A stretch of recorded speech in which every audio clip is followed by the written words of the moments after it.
worst job I ever had. I've had a lot of crappy jobs, which include like delivering newspapers, washing dishes, mowing lawns.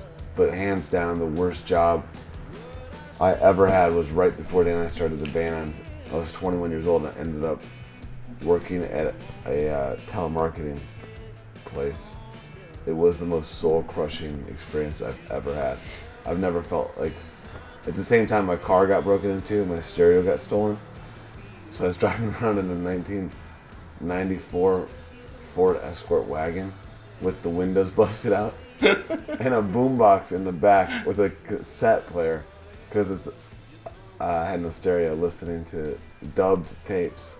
One of the worst jobs I ever got was this lady who was like running for office in Akron hired me to hand out flyers, and I got down one street and I was like, fuck this, and I threw them in the sewer and then went home and played video games, and then like 2 hours later I got a knock on my door and it was this lady and she was fuming. She had been out jogging and she had noticed in the sewer one of her flyers and she bent down and realized that there were like 600 flyers in the sewer.